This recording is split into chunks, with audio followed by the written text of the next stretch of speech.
श्री गणेशाय नमः, श्री सरस्वती नमः, श्री सद्गुरु रामचंद्राय नमः, श्री गुरुभ्यो नमः। श्री नवनाथ भक्तिसार अध्याय 10वा। श्री नवनाथ महाराज की जय। 84 सिद्धनाथ महाराज की जय। श्री गणेशाय नमः। अध्यायाच्या सुरुवातीला ग्रंथ करते गणाधिपती मंगलमूर्ती, भक्तांच्या वरची संकट हरण करणारा, विद्येचा सागर, कला संपन्न वक्रतुंड गणपती बाप्पांची स्तुती आणि स्तवन करू लागलेला आहे. हे आदिनाथा, तुझा जय जयकार असो. मायेचं चक्र चालवणारा अनंत सर्वाधीश भगवंत, अक्षय मोक्ष प्राप्त करून देणारा तू भगवंत आहेस, अशी स्तुती स्तवन करू लागले. पाठीमागच्या अध्यायामध्ये गोरक्षनाथाचा जन्म झाला. त्याच्यानंतर कनकगिरी गावामध्ये गेलेले. कनकगिरी गावामध्ये गेल्यानंतर काय काय झालं ते सर्व भविष्योत्तर पुराणामध्ये सांगितलं गेलेलं आहे. आणि ब्रह्मज्ञान, रसायन, कविता, वेद, शास्त्र, ज्योतिष, व्याकरण, धनुर्धर, पाण्यामध्ये पोहण्याची कला, संगीत, अशी सर्व काव्य जी आहेत ती मच्छिंद्रनाथांनी गोरक्षनाथांना शिकवली. घोड्यावरती बसणं, कामशास्त्र जे आहे ते कामशास्त्र शिकवलेलं आहे. नाट्यशास्त्र शिकवलेलं आहे. 14 विद्याचा सागर पूर्ण भरला असावा तेवढं सगळी विद्या मच्छिंद्रनाथांनी गोरक्षनाथांना शिकवली. ब्रह्मज्ञान सांगितलं आणि तेच ब्रह्मज्ञान गोरक्षनाथाच्या मुखातून वधवून घेतलं. विश्व आणि विश्वंभर असा भावच उरला नाही. या सर्व विश्वामध्ये विश्वंभर भरलेला आहे. जीवजंतूमध्ये, चराचरामध्ये मीच आहे, अहम ब्रह्मास्मी, अशी अवस्था केली. कर्माची सत्कर्म राहटी तिथं राहिलीच नाही. आणि मग असा एकमेळ केलेला आहे. हे गोरक्षनाथ सनातन सगळं ब्रह्मज्ञान गुरु मच्छिंद्रनाथांनी गोरक्षनाथांना शिकवलं. त्याच्यानंतर वात पित्तहारक, रसायनविद्या, धातुविद्या, कलाकृती जी आहे, हातवटी जी आहे ती शिकवलेली आहे. कवित्व, रसाळ इत्यादी, नवरस, गणादी, दीर्घ, रस्व, अर्थलिंग, प्रकरण, व्यक्ताव्यक्त सर्व सांगितलं गेलेलं आहे.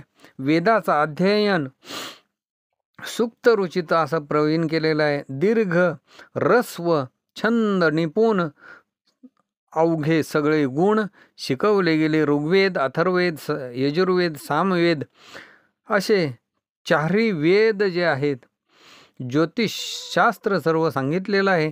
सारस्वत, किरातार्जुनीय, अमरकोश, कौमुदी, रघु, हरिवंशाशी 5 मीमांसा पंचकाव्ये, 6 शास्त्र निवेदन केली. याच्यानंतर धनुर्विद्येमध्ये प्रवीण केलेला आहे. सर्व शस्त्र ही गोरक्षनाथांना सांगितलेली आहेत. अस्त्र सांगितलेले आहेत.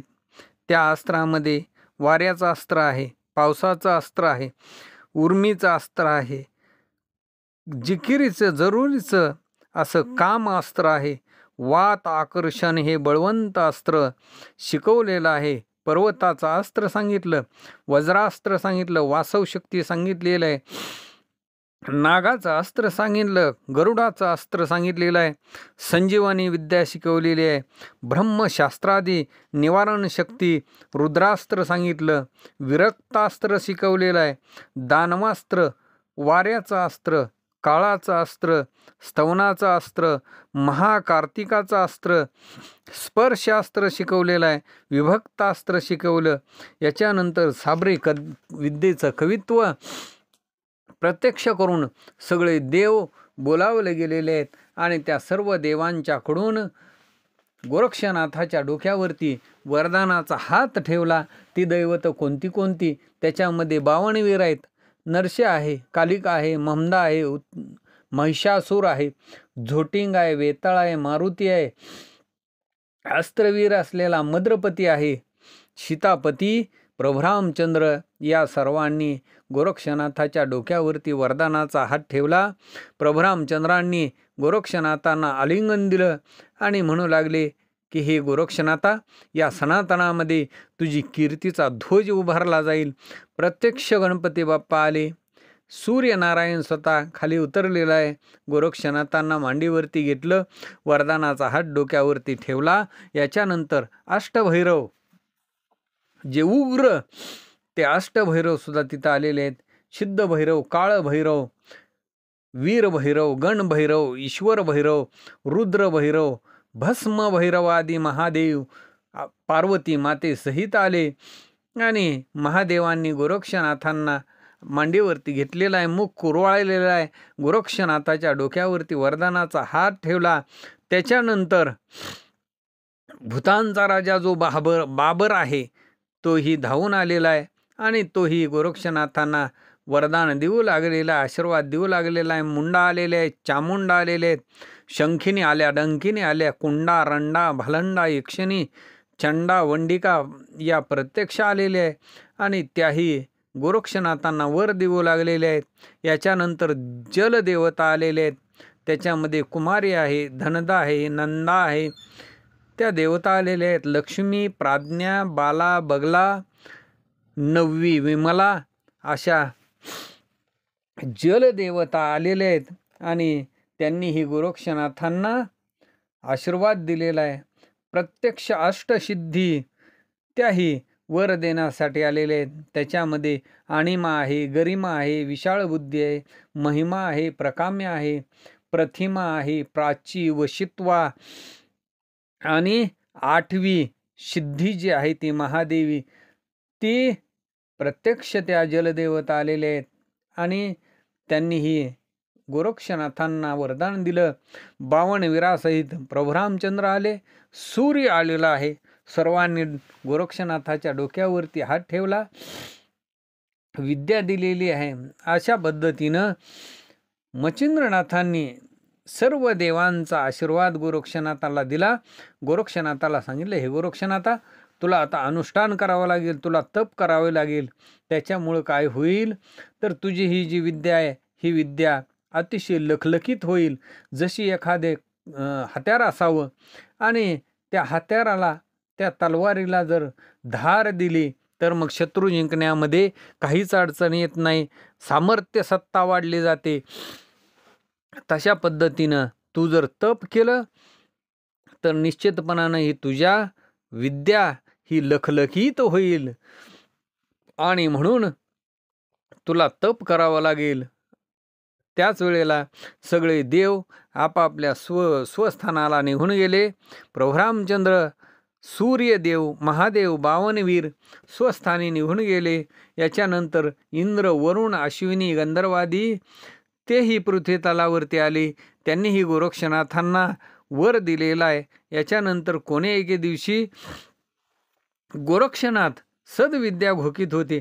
मंत्र संजीवनीचा पाठ मुखामध्ये आलेला आहे आणि तोच पाठ करत बसलेले होते.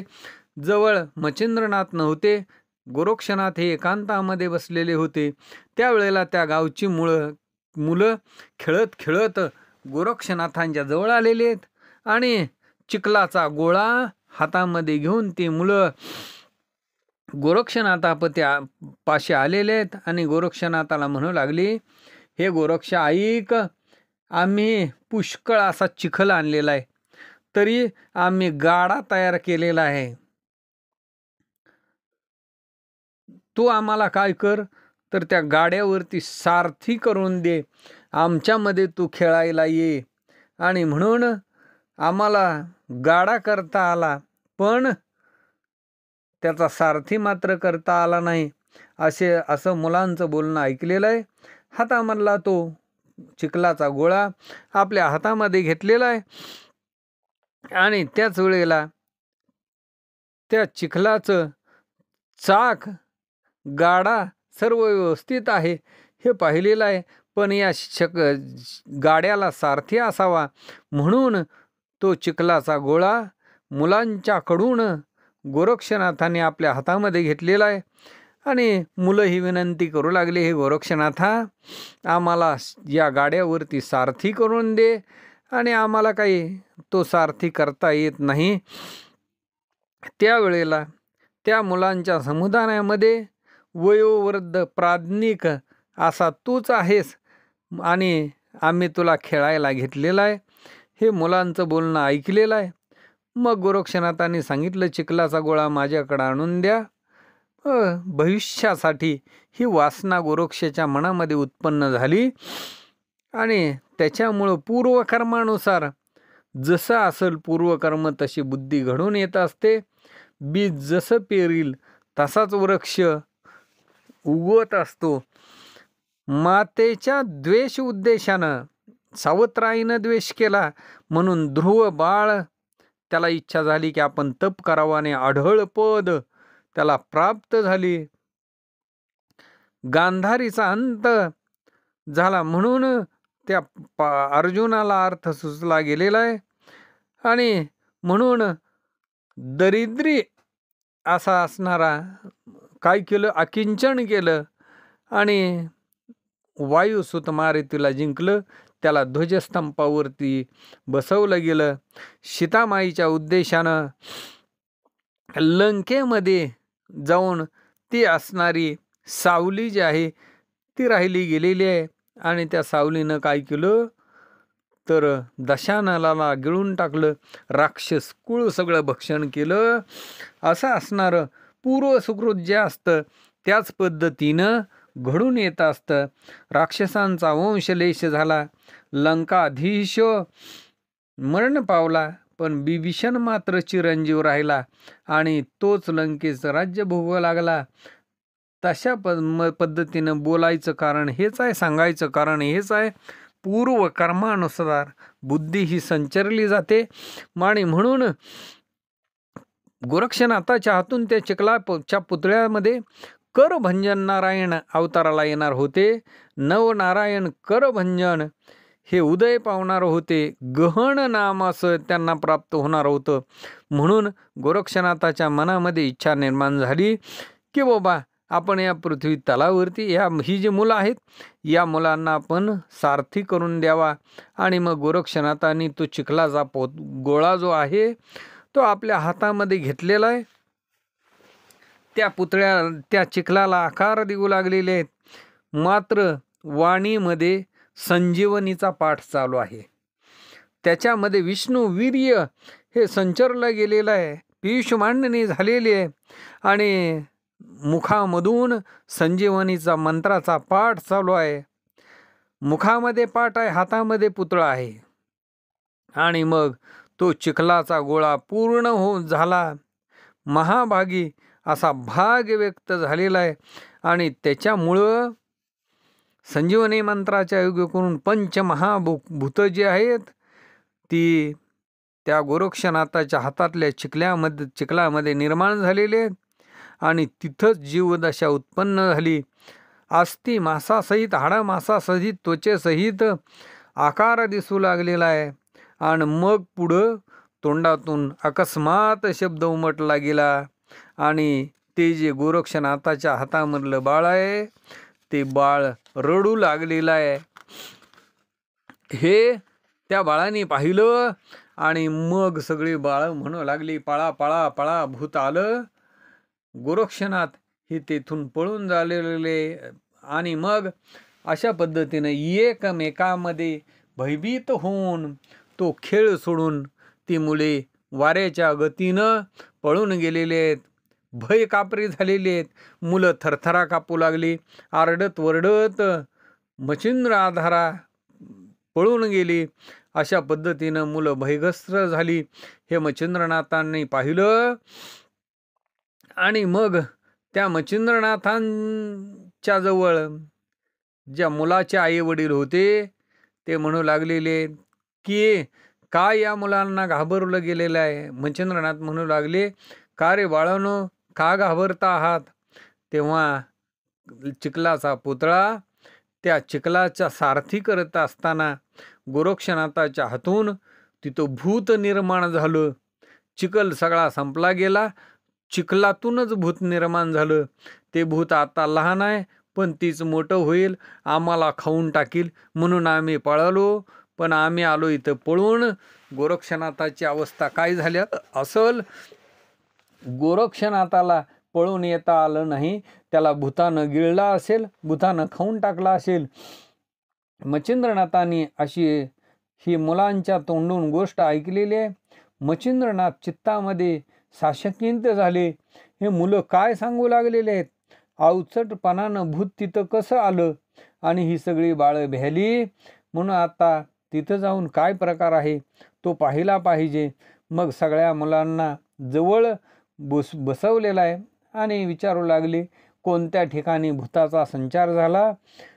ते म्हणू लागले, बाबा एक भूत तेव्हा बाळक होतं, लहान होतं, आता मोठं झालं असेल, मोठ्यानं हाका फोडीत असेल आणि आम्हाला भक्षील असं वाटतं. मच्छिंद्रनाथ म्हणू लागलेले आहे, तुम्हाला भिण्याचं कारण नाही. चला आपण त्या भूताजवळ जाऊ आणि त्या भूताला शिक्षा करू. मुलं म्हणू लागले, मच्छिंद्रनाथा तुम्ही पण तिथं जाऊ नका. बाळ सूर्य असावा असं अतिशय तेजस्वी ते भूत आहे. ते भूत तुम्हाला सुद्धा अर्धी घडी लागायच्या आत खाऊन टाकील. मच्छिंद्रनाथ म्हणू लागले, त्या भूताचा ठिकाण मला लांबून दाखवा. तेव्हा ती मुलं अवश्य म्हणू लागलेले आहेत आणि भूतांचा चला आम्ही त्या भूताचा ठिकाणा लांबून दाखवतो असं म्हणू लागले. इकडं गोरक्षनाथ तेही तिथून पळून गेलेले आहेत. मुलांचा जो खेळ आहे एकांतामध्ये सांडला गेलेला आहे आणि गोरक्षनाथ लपून बसले.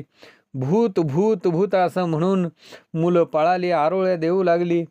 तेव्हाच गोरक्षनाथ सुद्धा भूताच्या भीतीच्या योगे करून पळून गेलेला होता. आणि एकांतामध्ये गोरक्षनाथ बसलेले होते. काळीज धडधड धडधड करीत होतं. भूत येतं की काय, मला खाऊन टाकतं की काय, असं गोरक्षनाथाच्या मनामध्ये वाटत होतं. इकडं मच्छिंद्रनाथांनी त्या मुलांना सांगितलं की मला तो ठाव दाखवा, ते ठिकाण दाखवा. त्यावेळेला दुरूनच ती मुलं ते ठिकाण दाखवू लागलेली आहेत. आणि मग त्या राजाची भीती, हाच कोणी सूर्य आहे, लखलखित या पृथ्वी तलावरती आलेला आहे. दुष्कृत असावं किंवा राम नामाचा जप होताच भूत तिथून पळून जावं. अमृत पिल्यानंतर विषाचा असणारा व्यवहार राहू नये. तशा पद्धतीनं ती मुलं भिवून दुरून मच्छिंद्रनाथांना दाखवू लागलेले की म्हणू लागले, इथूनच भूत प्रकट झालं. लांबून बोटाच्या खुणेनं दाखवू लागले. मग तिथं मच्छिंद्रनाथाने प्रवेश केला. मुलं दाखवू लागलेली आहेत. त्यावेळेला ते बाळ टहा टहा करून रडू लागलेलं आहे. जमिनीवरती पडलं गेलेलं आहे. बाळ सूर्य असावा असं लखलखीत, पण मुखामध्ये टेहा टेहा करून रडत आहे. मच्छिंद्रनाथाने ओळखला हा करभंजन आहे, नारायण आहे. धावत पळत आलेले आहेत. हृदयाच्या ठिकाणी ताबडतोब उचलून धरलं. बाळाला अतिशय आवडीनं हृदयाशी लावलेला आहे. आणि मग लगबग गावाच्या बाहेर अतिशय तातडीनं बाळासह आले. तेव्हा ती सगळी मुले पाहून प्राण घेऊन पळू लागलेले आहेत. म्हणू लागलेले आहेत की नाथांनी भूताला धरून आणलेलं आहे. आता आपली काही बरी गत नाही. आता त्या भूताला ते सोडून देतील आणि ते भूत आपल्या पाठीमागं लागल, एका एकाला खाऊन टाकील. म्हणून पळा पळा पळा म्हणू लागलेले आहेत. पळताना पळताना पडू लागलेले आहेत, पुन्हा उठू लागलेले आहेत. सांदीमध्ये जाऊन दडू लागले. हृदयामध्ये धड धड धड धडकी भरू लागलेली आहे. सगळी मुलं लपून बसली. इकडं बाळाला घेऊन गोरक्षनाथांना मच्छिंद्रनाथ पाहू लागलेले. घरोघरी हाका मारू लागले, गोरक्षा गोरक्षा कुठं आहेस, बाहेर ये. ज्या घराच्या समोर मच्छिंद्रनाथ जातील त्या घरामधली मुलं आरडू लागलेले आहेत, रुडू लागलेले आहेत. आया बाया म्हणू लागल्या की हे मच्छिंद्रनाथा, आमच्या मुलांना तुम्ही का घाबरवता? आणि ती मुलं म्हणू लागली, पळा पळा पळा पुढं पळा. घरोघरीचे लोकनाथांना हटकून विचारू लागले, आमच्या लेकरांना का तुम्ही भीती दाखवता? म्हणून आमची मुलं आरडू लागलेले आहेत, पळू लागलेले आहेत. कुणाचं मूल घेऊन तुम्ही या गोलोगल्लीला फिरत आहात, प्रत्येक घरामध्ये फिरत आहात. तेव्हा मच्छिंद्रनाथ म्हणू लागले, गोरक्षनाथांना मी पाहतो आहे. असं बोलून पुढे जात असताना तेव्हा गोरक्षनाथ तिथं आले, अंगणामध्ये उभे राहिलेले आहेत. आणि मग गोरक्षनाथांना बोलावलेलं आहे. गुरुची वाणी ऐकली. गोरक्षनाथ त्या घरातून बाहेर निघाले, पण येतानाच त्या बाळाला पाहिलं. पुन्हा रडून गोरक्षनाथ माघारी पळाले. हा विपर्यास झालेला आहे. मच्छिंद्रनाथांनी मनामध्ये विचार केला, गोरक्षनाथ सुद्धा भिवू लागलेले आहेत. म्हणून ते बाळ तिथंच ठेवलं आणि मग स्वतःच्या शरीरावरचं वस्त्र काढलेलं आहे. त्यांनी त्या बालकाला पांघरू घातलेला आहे आणि नंतर त्या घरामध्ये प्रवेश केला. गोरक्षनाथाच्या जवळ गेले आणि हृदयाच्या ठिकाणी घट्ट धरलं आणि म्हणू लागले, हे गोरक्षा, अरे ती भूत नाही, तो मनुष्य देह आहे. करभंजन नारायण अवताराला आलेले आहेत, पण त्याची उदय रहाटी तुला माहीत नसल्यामुळं तुझ्या मनामध्ये भय निर्माण झालेला आहे. आणि म्हणून काय काय झालं तेवढं मला सांग. असं म्हटल्यानंतर गोरक्षनाथ सांगू लागले, मी हातामध्ये चिखलाचा पुतळा घेतला आणि तो चिखलाच्या गोळ्याचा पुतळा तयार करत असताना काय झालं मलाच कळालं नाही. त्याच्यामध्ये भूतानं संचार केला, भूत प्रवेशलं आणि चिखल सगळा नाहीसा झाला. त्या चिखलातूनच मानवाची आकृती दिसू लागली. म्हणून माझं मन भयाने व्यापलं आणि मुलासहित मी पळून आलो. याच्यानंतर मच्छिंद्रनाथ म्हणू लागले, मी तुला संजीवनी मंत्र सांगितलेला होता, तो मंत्र कधी घोकीत होतास? तेव्हा गोरक्षनाथांनी सांगितलं, हे गुरुवर्या, तुमच्या आज्ञेचा भंग केला नाही, तुमच्या पायाची शपथ घेऊन सांगतो. खेळताना तो संजीवनी मंत्र मी कधीच सोडला नाही. सतत संजीवनी मंत्राचा जप करत होतो. चिखलाचा पुतळा करीत असताना तरी सुद्धा मी मात्र संजीवनी मंत्राचा जप चुकलो नाही. म्हणून हे गुरुवर्या, तुम्ही काही मला शिक्षा करू नका. मी एक क्षण सुद्धा संजीवनी मंत्राला विसरलो नाही. असं गोरक्षनाथाचं बोलणं ऐकलं. मच्छिंद्रनाथांना मनामध्ये अतिशय आनंद झाला. म्हणू लागले, बरी करणी केली बाळा, उठ आता. मुख कुरवाळला गेलेला आहे, चुंबन घेतलेलं आहे आणि मग हास्य करू लागलेले आहेत. म्हणू लागले, बाळा स्वस्थ हो, चल लवकर पाडसा. असं म्हणू लागले. गुरुनाथा, तुम्ही आणलेलं भूत कुठं आहे? ते मला खाईल, मला बाहेर नेऊ नका. असं गोरक्षनाथ म्हणू लागले. मच्छिंद्रनाथ म्हणू लागले, बाळा ते भूत नाही, तू संजीवनी मंत्राचा जप केलास आणि म्हणून त्या चिखलामध्ये मनुष्य पुतळा निर्माण झाला. जसं उकिरड्याचं स्थान तुझं होतं, 12 वर्ष गौऱ्याच्या ढिगाऱ्यामध्ये बाळा तू राहिलास, त्याच न्यायानं त्याच नीतीनं त्या चिखलाच्या पुतळ्यामध्ये बाळ उदयाला आलेला आहे. असं गुरुची गोष्ट ऐकल्याच्या नंतर भूत नाही आणि त्या भूताचं जे भय आहे ते भय गोरक्षनाथांचं संपलं गेलेलं आहे. आणि मग गुरुचा हात धरलेला आहे आणि ते वस्त्राच्या पदरामध्ये ठेवलेलं जे बाळ आहे त्याच्याजवळ दोघंही आले. बाळाला मच्छिंद्रनाथांनी उचललं, आपल्या शिबिरामध्ये घेऊन गेले. गाईचं दूध आणलेलं आहे आणि ते बाळाला पाजलं गेलं. याच्यानंतर वस्त्राची झोळी केली आणि त्याच्यामध्ये गहिनी नंदन त्यांना घातलेला आहे. नाथचरणी माथा अर्पण केलेला आहे. आणि त्या गावचे लोक मच्छिंद्रनाथांना विचारू लागले की या झोळीमध्ये कोणाचे बाळ हलवता, ते आम्हाला श्रुत करा. आणि मग झालेला सगळा वृत्तांत मच्छिंद्रनाथांनी त्या गावच्या लोकांना विचारला. ते लोक अतिशय आश्चर्य करू लागले, म्हणू लागले, धन्य धन्य संजीवनी मंत्र आहे. या कलियुगामध्ये जो दैत्यगुरु शुक्राचार्य आहे तोच अवतरला आणि म्हणून या नाथांच्या रूपानं अवतरला असं आम्हाला वाटतं आहे. मृत शरीराला सुद्धा सावध करणारा दैत्यगुरु शुक्राचार्य, असंच या गोरक्षनाथांना, या मच्छिंद्रनाथांना म्हणायला हरकत नाही. असं ते लोक बोलू लागले. मच्छिंद्रनाथांनी दैत्यगुरु शुक्राचार्यांनी मेलेलं मूल जिवंत केलं, मेलेली माणसं जिवंत केली, पण मच्छिंद्रनाथांच्या हातून मात्र या मच्छिंद्रनाथाच्या शिष्यानं चिखलाच्या पुतळ्याला जिवंत केलं. आणि म्हणून दैत्यगुरु शुक्राचार्यांना सुद्धा या नाथांची बरोबरी नाही. दुसरा ब्रह्मच इथं प्रकट झालेला आहे. मच्छिंद्रनाथाचं भाग्य दिसत आहे. जर ब्रह्मदेव या जगाची उत्पत्ती करतो, त्याला सुद्धा एक बीज आहे, एक रूख आहे, पण दुसरा अर्थ नाही. स्वतःच्या अंगानं या मच्छिंद्रनाथाच्या शिष्यानं गोरक्षनाथांनी चिखलाच्या पुतळ्यातून जीवदशा उत्पन्न केलेली आहे.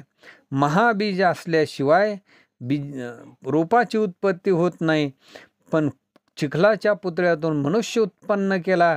म्हणून ब्रह्मदेवाहूनही मच्छिंद्रनाथ श्रेष्ठ आहेत असं एकमेकांच्या बद्दल बोलू लागलेले आहेत. आणि त्याच्यानंतर नाथांना ते बोलू लागलेले आहेत, नाथांच्या जवळ आलेले आहेत. म्हणू लागले, हे महाराजा प्रतापशीळ, बाळाचं कष्ट हे आईलाच घेऊ जाणं, बाळाचं कष्ट हे आईच घेऊ जाणं, बाळाचं पालनपोषण करणं हे आईलाच जमतं. आणि म्हणून हा गैविनंदन आहे. या बाळाचे कष्ट उत्कृष्ट आहेत, ते पुरुषाच्यानं कधीही पूर्ण होत नाही. आणि त्याच्यामुळे ह्याच्यासाठी एक धर्माची आई करून द्यावी आणि तिच्या हाती या बाळकाला स्वाधीन करावं. तुम्हाला याचं दारुण कष्ट सहन होणार नाहीत. असे त्या लोकांचं बोलणं ऐकल्यानंतर मच्छिंद्रनाथांनी मान हलवलेली आहे. आणि मग म्हणू लागले, बाबा याला धर्मजननी कोण करून द्यावी, धर्माची आई कोण करून द्यावी, या बाळाला कोणाच्या ओटीमध्ये घालावं, असं मच्छिंद्रनाथांनी बोलल्यानंतर ते गावातले लोक विचार करू लागले. गावामध्ये एक ब्राह्मणाचं घर आहे. मधु नावाचा ब्राह्मण या गावामध्ये राहतो आहे. त्याची बायको लावण्यखानी पतिव्रता धर्मपत्नी आहे. सर्व ज्ञानी सत्य बोलणारी ज्ञानकळा आहे. आणि तिचं नाव गंगा आहे. निर्मळपणानं अभंग असलेली, पती सेवा करणारी अशी ती उदार अंतकरणाची आहे. पण त्यांच्या पोटी मात्र संतती नाही. त्याच्यामुळे ते अतिशय व्याकुळ आहेत, विव्हर आहेत. संसाराच्या वेदना त्यांना बसू लागलेले आहेत. आपल्याला मूल नाही म्हणून त्या दोघांच्या मनामध्ये सतत हुरहुर वाटू लागलेले. लोकांची मुलं पाहिली की मग त्यांचं चित्त अतिशय गंभीर होऊन जातं, साशंकित होऊन जातं. नाना यत्न केले, नाना देवदेव्हारे केले संततीसाठी, पण त्यांना काही मूल झालेलं नाही. काही उपाय या जगामध्ये त्यांचा चाललेला नाही. आणि म्हणून ते दोघे जण दैवालाच दोष देऊ लागलेले आहेत. आणि त्यांना जर हे पुत्ररत्न दिलं तर जसं द्रोणाचा विषमकाळ आणि तो निवटण्यासाठी उत्तम वेळ आलेली आहे. सहजपणाने गांधारीचं बाळ खेळत असताना ती विटी कुपामध्ये पडली आणि त्याचा उद्धार झाला. तशा पद्धतीनं रत्नांच्या शुद्धीसाठी जसं देवदानवांनी समुद्र मंथन केलं, एक भावयुक्त अंतकरणाने केलं, तशा पद्धतीनं या मधुविप्राचं दैव उदयाला आलेलं आहे. आणि म्हणून त्याचं स्मरण त्या लोकांना झालं. मग मच्छिंद्रनाथांना विनवणी करू लागलेले की मधु ब्राह्मणाने त्याची बायको परम सगुण आहेत आणि ज्ञानशक्ती आहेत. त्याच्यामुळे हे बाळ त्यांच्या ओटीमध्ये घालावं, त्यांच्या पदरामध्ये घालावं. आणि पुत्रार्थी त्यांची जी चाललेली कामना आहे, अनेक दिवस त्यांनी देवदेव्हारे केलेले असं मच्छिंद्रनाथांनी ऐकलेलं आहे. आणि मग पुत्राच्या संरक्षणासाठी त्या ब्राह्मणाला बोलावलेलं आहे. त्याच्या बायकोसहित आणलं. ती त्याची पत्नी गंगा जी आहे ती लावण्य राशी आहे, सद्गुणाची खाण आहे. हे नाथांनी पाहिलं, चित्तामध्ये ओळखले गेलेलं आहे, हृदयाच्या ठिकाणी ओळखलं. आणि मग मच्छिंद्रनाथ म्हणू लागले, उत्तम असा ठाव ठिकाणा सापडलेला आहे. हेच श्रेष्ठ असं ठिकाण या गहिनीनाथांना सांभाळण्यासाठी वाढतं आहे. आणि मग जगामध्ये तोच भला आहे, तोच परलोकाच्या ठिकाणी सुद्धा उच्च आहे. जगाला जो मानवला तोच परलोकाला सुद्धा मानवला. आणि म्हणून पुढचं भविष्य जाणलं गेलेलं आहे. अर्थासाठी कौतुकानं जवळ घेतलेलं आहे आणि तेच बाळ त्या दोघांच्या ओटीमध्ये घातलं. म्हणू लागले, हे माय, ओ माय ऐक, हे बाळ वरदानाचं आहे. नवनारायणातील एक करभंजन नारायण आहे. याचं संगोपन कर, हे तुझ्या दृष्टीचं पारणं फेडील. या जगामध्ये भरघोस असा मान तुझ्या पुत्राला प्राप्त होईल. तू म्हणशील की हा कसा होईल, याची कीर्ती कशी असेल, याचं पुढं चालून भविष्य काय आहे, जर असं विचारत असशील तर ते मी तुला सांगतो.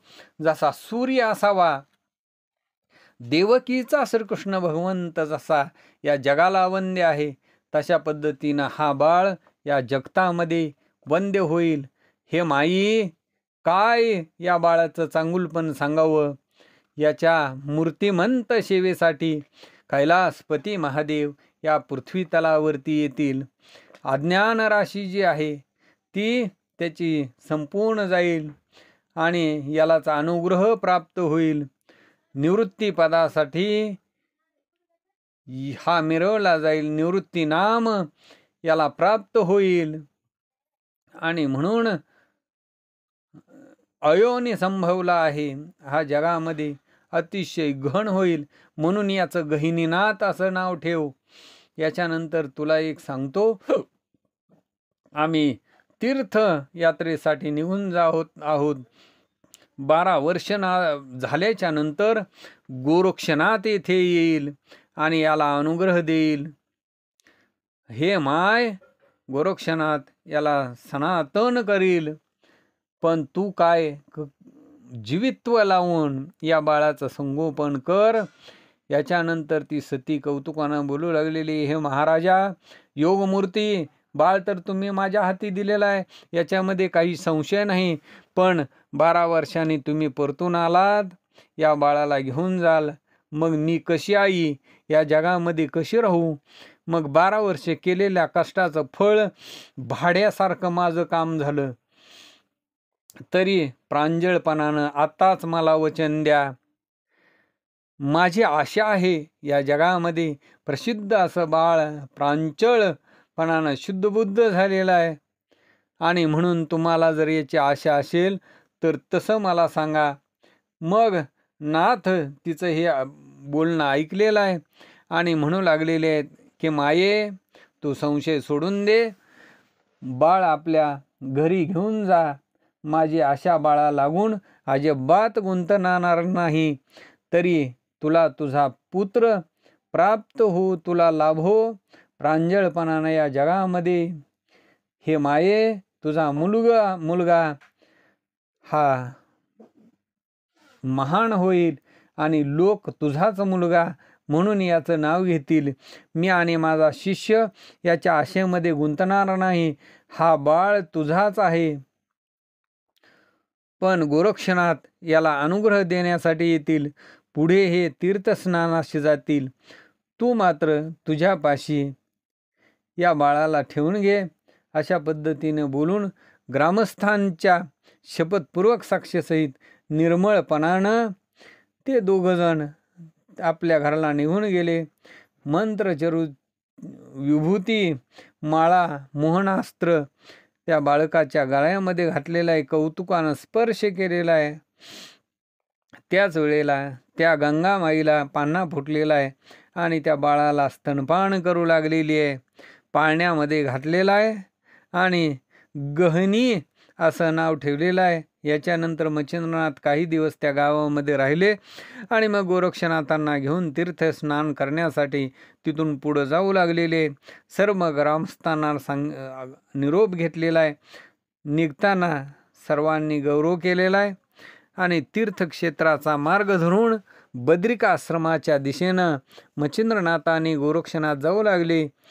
पण मार्गामध्ये चालत असताना वाटोवाटी गोरक्षनाथाची कार्यरूपी अलोट अशी परीक्षा मच्छिंद्रनाथांनी घेतली.